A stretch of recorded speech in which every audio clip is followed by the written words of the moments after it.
Ahli juga di tim nasional untuk melakukan tendangan penalti. Kevin Dix bakar besi dan sangat disayangkan.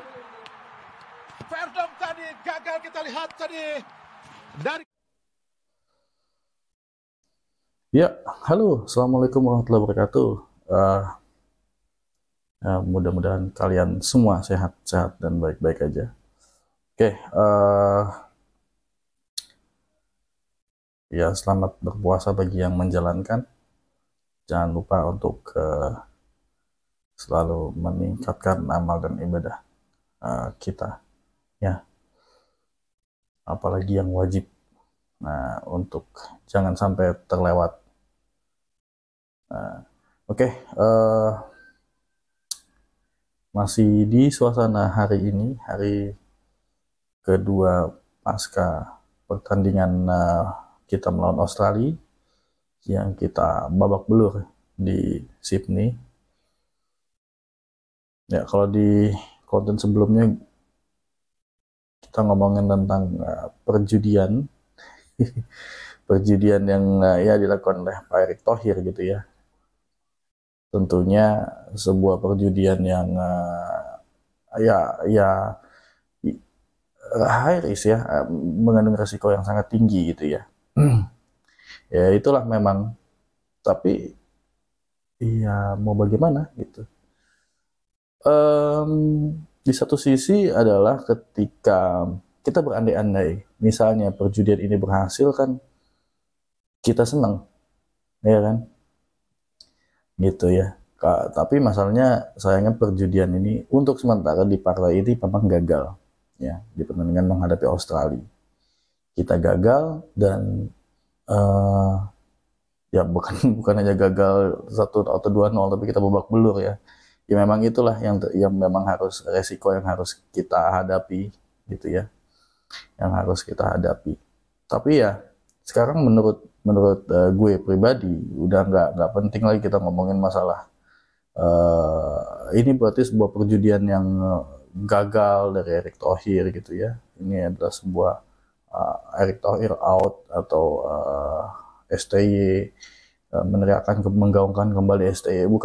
Bukan itu lagi sekarang yang menurut gue akan harusnya kita lakukan gitu ya. Yang menjadi pembahasan kita adalah bagaimana kita terus mendukung tim nasional ini karena kita belum habis ya, meskipun sekarang dalam klasemen kita sudah tidak lagi peringkat 3 gitu ya, kita mungkin di peringkat juru kunci atau peringkat 5, tetapi kita belum habis ya, kita masih punya 2 partai kandang, kita masih punya kans, kita masih punya kesempatan untuk memenangkan 2 partai tersebut ya, tanpa mengecilkan lawan-lawan kita ya, kita punya kesempatan gitu ya untuk itu ya. Maka sekarang waktunya kita untuk kembali bangkit dan mendukung kembali dan mendoakan kembali daripada timnas Indonesia itu sendiri.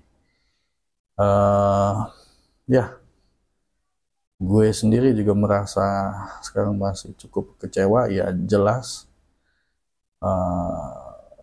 ya, tapi ya itu memang kita harus bangkit dan ayo dukung lagi timnas Indonesia itulah ya. Kalau kita akhir finish di peringkat 3 atau 4, kemungkinannya kita akan ikutin ronde keempat ya kan. Ronde keempat bersama dengan 4 tim lainnya ya, 2 tim dari grup B dan 2 tim dari grup A gitu ya. Ya mungkin memang perjalanan ini yang baik untuk kita gitu ya, karena kan ya menurut gue kemarin euforia kita terlalu berlebihan ya gitu ya.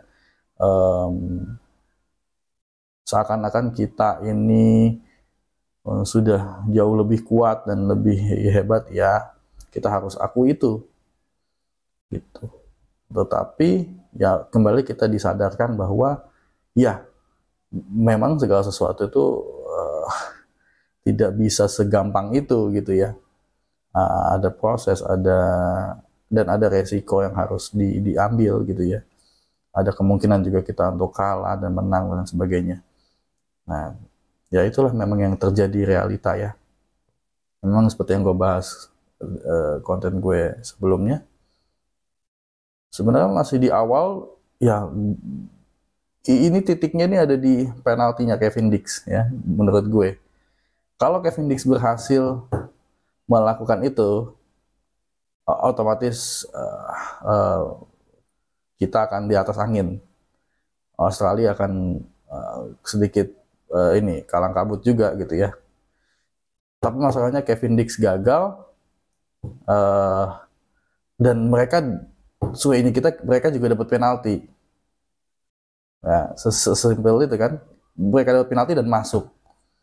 Ya, secara mental ya pasti agak goyang ya, gitu ya. Ketika akhirnya kenyataannya tidak sesuai dengan realita yang diharapkan. Justru mereka yang unggul duluan dari kita. Dan ditambah lagi dengan serangan balik cepat sehingga kebobolan kedua. Itu menurut gue ya udah. Ya. Menurut gue sih ya. Ketika gol ketiga ya udahlah gitu ya.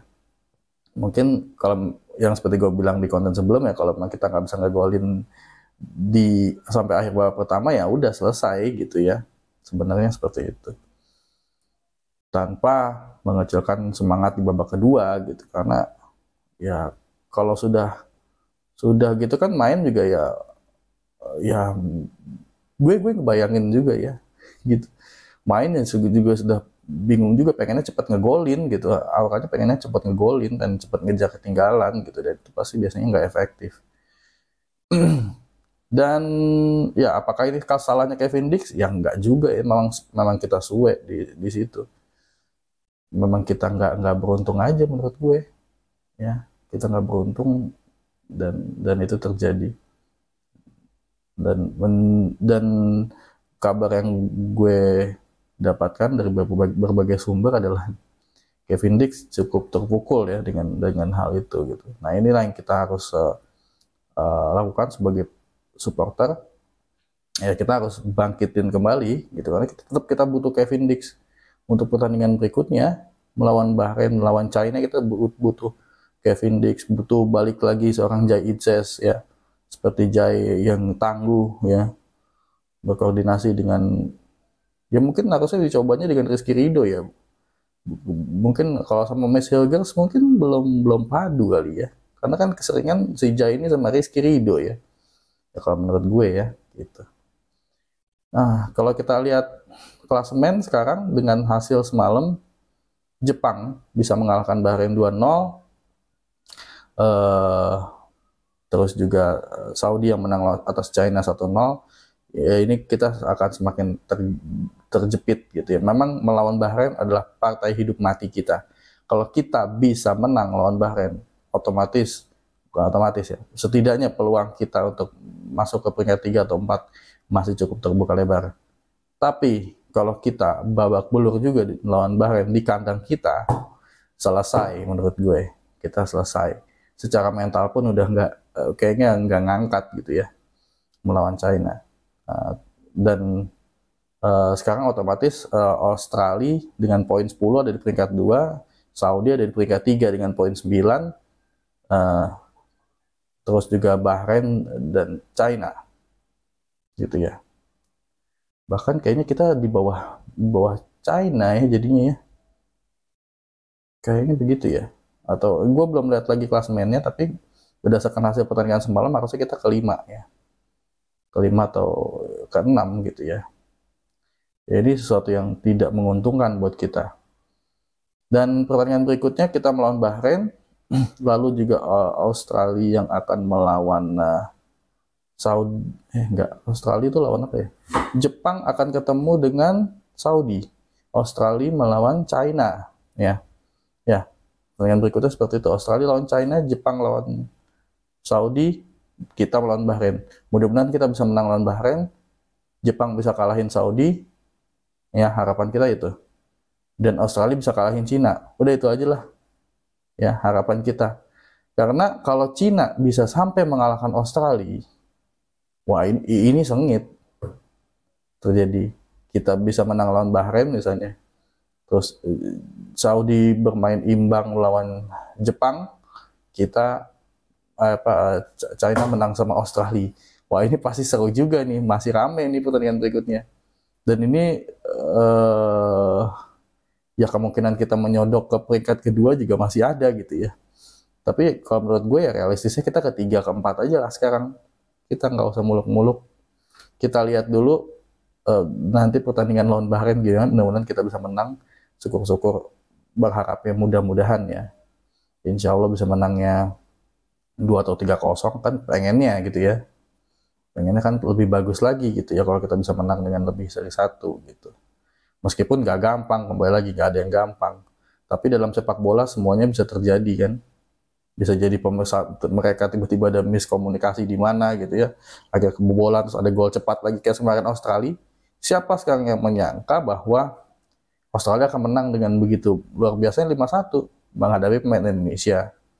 Yang sekarang ya, kan nggak ada yang menyangka itu. Jadi ya mudah-mudahan keberuntungan, mudah-mudahan semuanya berpihak pada kita selanjutnya. Gue cuma berharap itu. Kita jangan cuek mulu lah, mudah-mudahan kita jadi yang beruntung lah ya di 3 pertandingan berikutnya. Itu aja.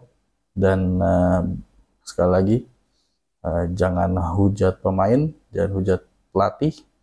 Waktu sekarang bukan waktunya untuk itu, tapi waktunya untuk memberikan dukungan yang penuh kepada pemain, pelatih, beserta juga dengan yang terkait dengan timnas Indonesia saat ini. Ya, sekarang waktunya untuk itu. Karena perjalanan kita masih ada 3 pertandingan dan kita belum habis sekarang. Itu aja. Thank you.